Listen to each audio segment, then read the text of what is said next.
Buenas noches a usted y a todos quienes nos sintonizan a través de este importante medio de comunicación, por tener la oportunidad de dirigirme a todos ustedes en esta noche y en este día tan importante para la historia del país. Y gracias nuevamente por estar aquí presencialmente junto a nosotros. Uno de los problemas graves, y lo estaba diciendo al inicio de esta entrevista, es justamente el desempleo y el empleo informal en Ecuador. Definitivamente, pues, se requieren cambios urgentes en el ámbito laboral. Y usted justamente ha referido algunos de ellos que absolutamente son necesarios, según ha dicho, para generar, pues, plazas de empleo adecuadas. Analicemos un poco cuáles son esos cambios que deberían darse. Bien, nosotros con la ley del empleo, aprobada el día de hoy en el seno del legislativo con 107 votos a favor, damos las primeras señales del programa laboral, social y político del presidente Daniel Noboa, quien enfocó que uno de los problemas vitales a resolver en el Ecuador es el empleo dedicado a los jóvenes. ¿Por qué? Porque es justamente la masa humana, masa salarial, donde encontramos que existe el mayor número de afectados. ¿Afectados por qué? Porque se encuentran afectados no solamente por el tema de no tener un empleo seguro y un empleo pleno, como se dice en la actualidad cuando nos referimos a la empleabilidad, sino porque se les ha cortado la posibilidad de acceder a las universidades públicas. Y el presidente Daniel Noboa, que es un académico de primer nivel, un profesional con un nivel ético muy alto, pero también él coincide que el desarrollo de la sociedad se dará en la medida en que el mayor número de jóvenes tengan, en primer lugar, trabajo, pero también educación. Por eso, posteriormente, el Ministerio de Trabajo va a entregarle al país las pautas que van a condensar estos dos fundamentos del desarrollo de la sociedad para que el empleo pleno considere también la formación educativa plena. Ese es el otro complemento que a través del Ministerio de Trabajo nosotros lo vamos a anunciar posteriormente, razón por la cual vamos a empezar con un tema de extremada importancia, que es la reorganización y la reestructura del SECAP. El SECAP se encuentra actualmente en una situación terrible, catastrófica, pero está solamente enfermo el SECAP. Nosotros vamos a echar adelante a este enfermo y allí vamos a enfocar el tema de la educación, que es el otro complemento del cual señala siempre Daniel Noboa en todas sus conversaciones cuando tenemos los gabinetes ministeriales. Ahora, ministra, además de lo que puede significar la ley de eficiencia económica, generación de empleo, estas otras acciones que se van a dar justamente para poder generar mayor cantidad de empleo, dar más oportunidades, sobre todo a los jóvenes que tanto lo requieren en nuestro país. ¿Qué pasa con esa transformación, con esa reforma laboral que debe darse? Usted había hablado de que estaba a favor del trabajo por horas, por ejemplo. ¿Qué pasa con eso específicamente? Porque hay un impedimento constitucional y se tendría que de alguna manera modificar la Constitución para poder llegar a esto. No solamente lo plantea la Constitución de la República, sino también lo plantea un mandato constituyente. Y lo que yo realizo en el análisis de las razones por las cuales la Constitución del 2008 y el mandato constituyente también, que fue confeccionado y aprobado en la Asamblea Constituyente del año 2007 y 2008 en la ciudad de Montecristi, es porque en ese momento existía un concepto relacionado exclusivamente al tema de la precarización laboral. Entonces, cuando se lee el artículo que está en la Constitución de la República, identifica al trabajo por hora como parte de la precarización laboral. Así es. Sin embargo, el concepto de la precarización laboral dista mucho, está muy distante del trabajo por hora. Cuando uno habla de precarización laboral, tiene que identificar varios elementos que la constituyen. Uno de los elementos básicos de la precarización laboral, cuando se identifica que hay precarización laboral, primero es que no existe un contrato, no existe un contrato formal. Y la misma Constitución señala que el contrato tiene que ser directo y bilateral. Por lo tanto, cuando hay precarización, no hay contrato. Si la Constitución nos dice que debe haber un contrato y que el contrato es directo y bilateral, yo le hago el complemento adicional. Ese contrato tiene que estar registrado ¿dónde? En el Ministerio de Trabajo. Si yo tengo un contrato directo bilateral registrado en el Ministerio de Trabajo, este primer elemento de la precarización laboral que habla de la no existencia de un contrato formal, por lo tanto, carece del primer elemento. El segundo elemento que identifica la precarización es la falta de estabilidad. Y esa falta de estabilidad, ¿en qué momento se rompe? Cuando no existe precarización. Se rompen en el momento en que existe ya el contrato de trabajo formal. Porque ahí hay un periodo que está obviamente fijado para claro, dentro del contrato como tal. Claro, y mire usted, para la época cuando se aprobó la Constitución de la República en el año 2008, nosotros teníamos un tipo de contrato que posteriormente se modificó. Por eso yo he comenzado a hablar del contrato a plazo fijo. Para el año 2008 existía contrato a plazo fijo, pero quedémonos en el análisis de la precarización. ¿Qué otro elemento identifica la existencia de la precarización? Identifica las pésimas condiciones laborales y evidentemente, para que existan pésimas condiciones laborales, significa que en el lugar donde está laborando o ejerciendo la actividad de relación laboral, el hombre o la mujer, independientemente de la edad, no cumpla con reglamentaciones, no solo la reglamentación que debe contener y necesariamente debe cumplir una empresa o una compañía, sino que el lugar de trabajo donde está realizando su trabajo no cumpla con la seguridad social y la seguridad industrial. Y el último elemento es el tema de la seguridad social, porque cuando existe precarización, no existe afiliación al seguro social, se le evita. Entonces, en este caso sí. Claro, cuando yo hablo del contrato por hora, y digo, el contrato por hora no significa precarización. ¿Por qué? Porque no voy a tener los elementos que determina no solo la normativa de precarización que señala la Organización Internacional de Trabajo, sino la doctrina laboral. Consecuentemente, si existe una relación estable, si existe una relación regulada, si existe un contrato de trabajo pactado y si existe afiliación al Seguro Social, dígame usted, ¿existe precarización? Evidentemente no existe precarización, pero más allá de eso, yo les quiero decir a todos quienes nos están viendo y escuchando en este momento, que en el Ecuador existe un tipo de contrato que sí permite el contrato por hora, que es el contrato parcial. Y ese contrato parcial puede tener como elemento que usted trabaja 4 horas diarias, 3 horas diarias, solo tiene que tener un condicionamiento, que es la permanencia en la relación laboral. Es decir, si nos preguntan, ¿en el Ecuador existe contrato por hora bajo este tipo de modalidad, que es el contrato parcial? La respuesta la da la ley. Sí, existe, y la da también el acuerdo ministerial. Lo que nosotros hemos empezado es a analizar las modalidades del contrato por horas. Un profesional que entrega una factura a la empresa donde ha pactado un contrato laboral, esa factura determina que va a realizar trabajo profesional por 2 horas. Yo pregunto, ¿está realizando un contrato por hora? Sí. ¿Es precarizado? La respuesta es que no. A mí me ha gustado mucho que el día de ayer, después de haberlo anunciado de manera pública a través de un medio de comunicación, se ha comenzado a debatir el tema del trabajo por hora. Y esto no es una innovación de este Ministerio de Trabajo ni del presidente Daniel Noboa. Es una recomendación que se da a partir de la pandemia del COVID-19, cuando nos dice la Organización Internacional del Trabajo, la pandemia trajo como resultado el desplazamiento de la fuerza laboral formal, no contándole al informal, la formal. ¿Sabe cuántas personas perdieron el trabajo en América Latina? Más de 200 millones de ciudadanos. ¿Sabe cuántos ecuatorianos perdieron sus fuentes de trabajo en el COVID? Más de 400.000 personas.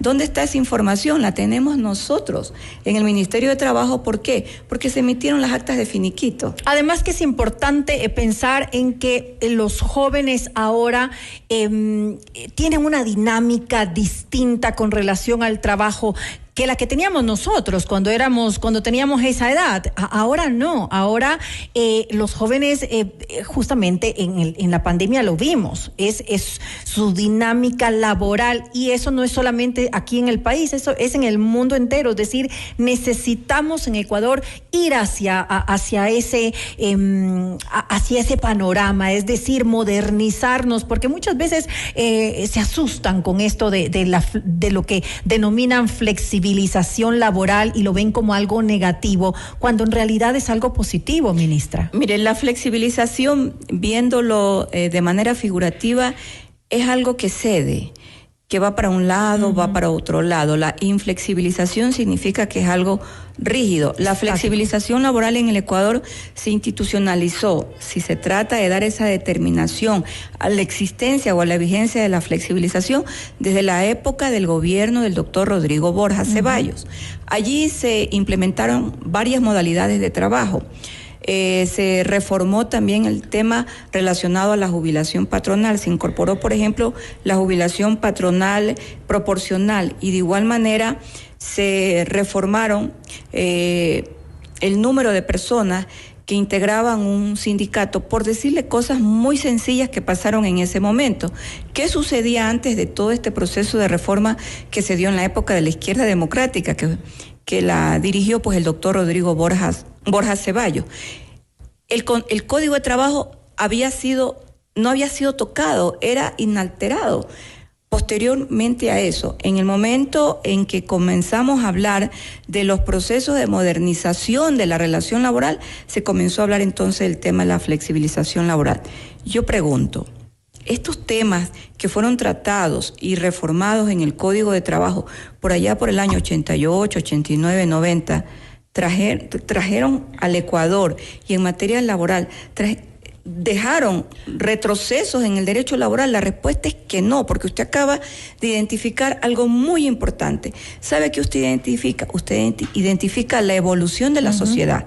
Claro. Y uno de los derechos que más se desarrolla cuando la evolución de la sociedad se da es el derecho social, y por ende el derecho laboral. ¿Por qué? Porque el derecho laboral es el que sustenta la economía de una sociedad, y las relaciones laborales son dinámicas. Así es. No son estáticas. Tenemos que adaptarnos a la época actual, sin lugar a dudas. Usted en nuestro país. dice una realidad que todos los ecuatorianos la vivimos en el año 2020, 2021 y 2022, que es la incorporación de las plataformas digitales, que también hoy se las utiliza en el sistema educativo. Antes era imposible que el sistema educativo se utilizara una plataforma digital. Ahora no, yo doy clases con plataformas digitales. ¿Por qué? Porque la dinámica de la sociedad en el campo educativo nos llevó a ubicarnos. Ahora, ministra, otro punto. Usted hablaba también de la modalidad de contratos a plazo fijo, algo que fue eliminado en el gobierno de Rafael Correa en el año 2014. Esto también ustedes están analizándolo para cambiarlo, porque ¿de qué forma ha afectado esto? ¿Y quiénes han sido en realidad los más afectados con estos contratos obligatorios con un plazo indeterminado? El contrato indefinido es muy rígido. El contrato indefinido tiene por base la rigidez y la permanencia, que lo que trataron con el contrato indefinido, bajo mi concepto, es mantener la permanencia de la estabilidad. Pero un contrato tampoco es que a usted le genere una estabilidad per se en la relación laboral. Acuérdese que, por ejemplo, el Código de Trabajo establece no solamente obligaciones y derechos de los trabajadores, sino obligaciones y derechos de los empleadores. Así, por ejemplo, un empleador puede aplicar, en el momento en que un trabajador incumple el reglamento interno de trabajo, puede aplicar un trámite administrativo de visto bueno. Por lo tanto, podemos darnos cuenta allí que un contrato con esa rigidez de indefinido se rompe en el momento en que se violan normativas del Código de Trabajo y normativas del reglamento. Pero más allá de eso, el contrato a plazo fijo le permite, yo sí diría, tener una estabilidad a quienes presentan en el mercado laboral una inversión, que pueden ser los pequeños inversionistas. Los emprendedores. Los emprendedores. Mire, y aquí hay algo tan importante. Hace pocos días acabamos de graduar en Guayaquil, a través del Ministerio de Inclusión Social, a varias mujeres emprendedoras que se agruparon recibiendo el bono de la pobreza. Agrupadas ellas han formado una asociación, y esa asociación, ¿qué va a tener? Que necesariamente cumplir, tener personas que trabajen para ellas. ¿Se convierte o no se convierte en una rigidez, un contrato indefinido en el momento en que la inversión de ellas, que puede tener incluso un préstamo, esa inversión no se encuentra asegurada en los meses y en el tiempo? ¿Y qué sucede en el momento en que tienen un plazo indefinido? Van a tener que pagar sendas indemnizaciones. Que son los problemas que tenemos, que tienen actualmente los pequeños, las pequeñas empresas, sobre todo. Y si firman un contrato con un plazo fijo, diga usted, de 180 días, evidentemente la situación va a cambiar, porque ellos van a tener ese respiro de saber que en ese tiempo su inversión a lo mejor sí está asegurada y viene la ganancia. Ahora, ministra, hablamos de que tenemos una normativa laboral antiquísima, totalmente desactualizada. ¿Qué planea hacer usted? ¿Estamos hablando de un cambio profundo en la normativa o estamos hablando de esto, de simplemente temas muy puntuales? Bueno, cuando salgan las preguntas de la consulta popular van a ver ahí la actividad de este Ministerio de Trabajo, que lo hace... ¿Van a incluir entonces cambios de normativa laboral ahí? Sí, que lo hace de manera coordinada con el presidente de la República. Y hay que contextualizar varios hechos que se dan cuando el presidente gana la elección y dice, es un empresario, es un joven. Sin embargo, el texto actual es que él lo dice, yo respeto los derechos laborales, y estamos respetando los derechos laborales. No solamente lo dijo el día que asumió la presidencia de la República del Ecuador, lo dijo el día que estuvo en la sesión solemne de la fundación de la ciudad de Quito. Lo dijo el día de ayer también, cuando hace el cambio de la comandancia de las Fuerzas Armadas. Es decir, el presidente mantiene una línea de conducta que va de acuerdo a su política diseñada en el campo social y en el campo laboral. Y yo, como ministra de Trabajo, lo aseguro. Tenemos un presidente que garantiza el respeto a los derechos laborales. Confirmado entonces que esta va a ser una de las preguntas que van a ir en la consulta popular. Ahora, mi cuestionamiento es, ¿va a ser una pregunta en la que se establezca este cambio profundo en la normativa laboral vigente, o van a ser preguntas puntuales en torno al ámbito laboral, que sean, por ejemplo, el tema de volver a los contratos a plazo fijo, el contrato por horas, o algo, como le dije primero, más profundo, más amplio? La consulta va a tener varias preguntas y la encargada de aquello pues es el Ministerio del ramo, pero en materia laboral nosotros vamos a presentarle al presidente una consulta que aperture más incorporación de manos de obra al sector productivo del Ecuador, que garantice el empleo pleno sin violar contratos internacionales, que en este caso se refieren a los convenios internacionales que el Estado como Estado ha suscrito con la Organización Internacional del Trabajo. En eso no solamente que somos cuidadosos, en eso somos extremadamente respetuosos, porque el Estado tiene ya suficientes llamados de atención por incumplimiento de algunos convenios de la OIT. Me voy a quedar entonces con esa confirmación. Y ministra, simplemente una respuesta rápida. ¿Usted se ha trazado un objetivo en la generación de plazas de empleo para este periodo en el que va a estar como ministra de Trabajo? Sí, y no quisiera decir números, pero le he dado una primicia. Va a ir de la mano con la educación para nuestros jóvenes del Ecuador.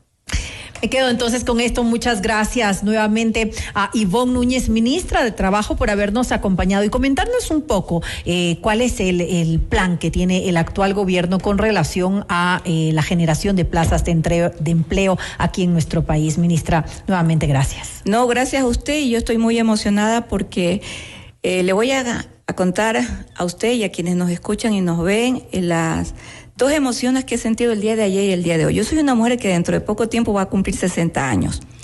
Tengo un hijo de 33 años. Tengo un sobrino de 30 años. Tengo una sobrina de 19 años. Y el día de ayer, en la Escuela Superior Militar Eloy Alfaro, que por primera vez yo la visitaba, me emocioné ver a un presidente que ingresaba de 36 años dirigiendo la política del Ecuador. Y hoy día me emocionó mucho cuando escuché a la asambleísta Centeno Arteaga Nosotros estuvimos como ministerio desde las 8:30 de la mañana, y ella es parte de la generación del relevo político de este país. Una mujer joven, inteligente. Por cierto, manabita, de la misma provincia de donde yo soy oriunda. El futuro político de nuestro país está en manos de los jóvenes. Son emociones muy grandes que las he comenzado a escribir. Bien, nuevamente gracias a Ivonne Núñez, ministra de Trabajo, por estar junto a nosotros.